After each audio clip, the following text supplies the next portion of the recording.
السلام عليكم ورحمة الله وبركاته. وأنا idin salaamay dhammaantiin meel aad joogtaanba.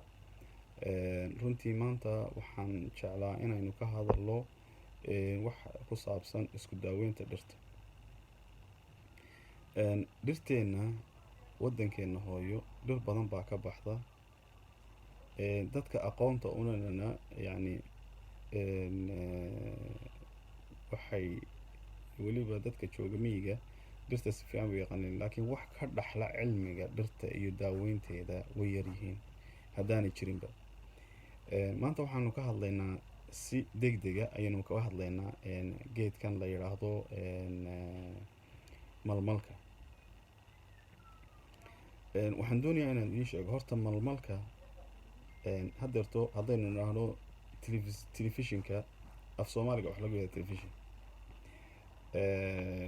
gaadhiga waxa lagu yahdaa gaadhi oo waa af hindi weeye, af soomaali maha gaadhigu ama baabuurka.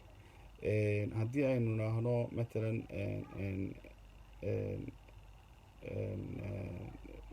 wax kasta telefoon oo kale haddii laga idhaahdo dee af soomaaliga wax lagu yahda telefoon, waayo wax waddankeenu leeyahay ama aynu inagu samaynay ma aha, waa wax dibadda inooga yimi, marka magacii uu inoogula yimi ayaynu u naqaanaa.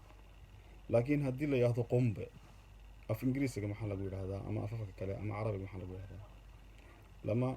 lama waayo waa wax waddankeenu geedka keliya ee dictionaryga inoogu jira caalamka ee magaca af soomaaliga ah isagoo af soomaaliya ugu jira dictionaryga iyo waxaan la yidhaahdo cilmiga dhirta waa malmalka. malmalka af ingiriisiga wax lagu yahda malmal. geedka muraha ay carabta u yidhaahdo waa nooc malmalka ka mida, laakiin malmalka af ingiriisiga iyo categoriga dhirta ee adduunka ku jira waxaa la yihahdaa malmal. wuxuuna ka baxaa soomaaliya keliya, waddamo kale kama baxo, isagoo nooc kale ah iyo carabaha ka baxa iyo north africa qaybaha masar ka mida, yeman iyo dhulkaasna nooc kalea ka baxaa.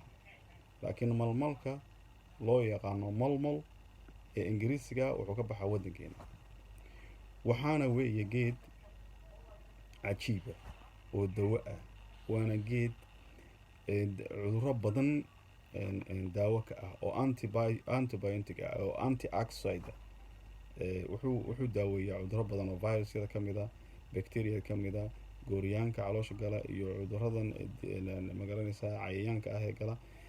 nabaradana waa qallajiya.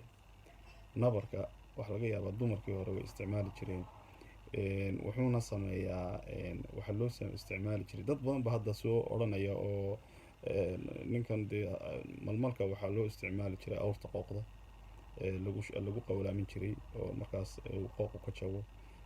laakiin kimiyadda ay ku xidhan tahay, kimiyadda aada isticmaalaysid ay ku xidhan tahay, kimiyad yar ayaa kaaga filan inuu waxa allergica la yidhaahdo wuu haddii in yaroo biyo aad la mariyo oo lagu masaxo waa baabi'iyaa oo waa ka dawo. malmalku wuxuu ka cudurkan hadda lala waashay ee lala wareeray ee ay dadku la cararayaan, haddii ama la shido ama la milo ama la ismariyo ama la cabo waa ka dawo, waayo sanbabada iyo waxaan xiiqda iyo haftada waa u dawo. cudurkan la yidhaahdo coronaviruskan aynu hadda ka hor aan ka hadalnay waa u daawo malmalku. cudurro badan oo uu ka daawo yahay baa jira oo uu ka mid yahay xubno xanuunka.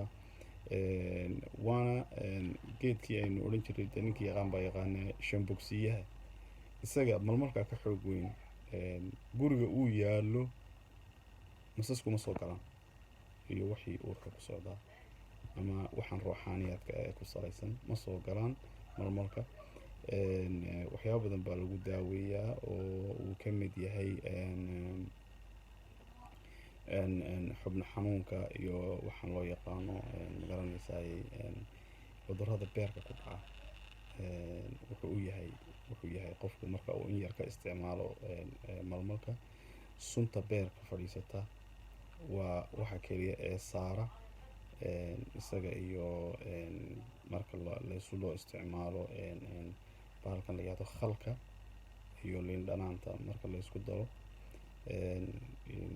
wuxuu saaraa iyo bahashaas malmalku wuxuu saaraa cudurrada ku saabsan liver functionka ama beerka fadhiista ayuu nadiifiyaa ama uu daaweeyaa. marka waxaan doonaynaa inaynu maalinba aynu soo qaadano geed ka mid ah dhirta waddankeena hooyo ka baxda aynaan cilmiga badan u lahayn. waxaynu soo qaadan doonaa dhir badan oo ka mid ah sida waxa fileemooyinka loo yaqaano xabagaha oo kale.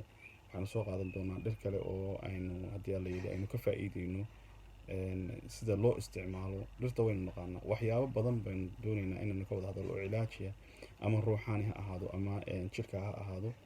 waxaa laga yaabaa in waxyaabo badan ay dhakhaatiirtu tiraahdo dawadaasi waxay daweysaa noocaas cudurka noocaasa. xataa marka loo yidhaahdo waxaan cuduradan ruuxaaniga ah xadiisyo badan baynu maqalnaa oo la yidhaahdo xadiiskaasi wuxuu ku soo arooray inuu nebiga calayhi salaatu wasalaam ayaanka laakiin qur-aanka laftigiisa oo kalaamkii ilaahay hadalkii ilaahaya aayadaha ku saabsan in laygu daweeyo cudurro ka mid ah ee la yidhaahdo aayatul fulaan aayaddaas magacaa leh waxay daweysaa cudurka magaca ama waxaa loo isticmaalaa sidaas. wax yar baad arkaysaa ama ruuxaaniyan ha ahaado ama jasadin ha ahaado. marka waxyaabo badan baan doonaynaa inaynu ka faa'iidno dhirta waddankeenna hooyo. dhir kalena way jirtaa oo aan idinku soo dhigayo af carabi wixii carbaha jooga oo aad ka faa'idi doontaan insha allahu tacaala. ilaahay khayr hayna siiyo. bil ramadaan oo barakaysan baynu ku jiraa. wassalaamu calaykum waraxmatullaahi wabarakaatu.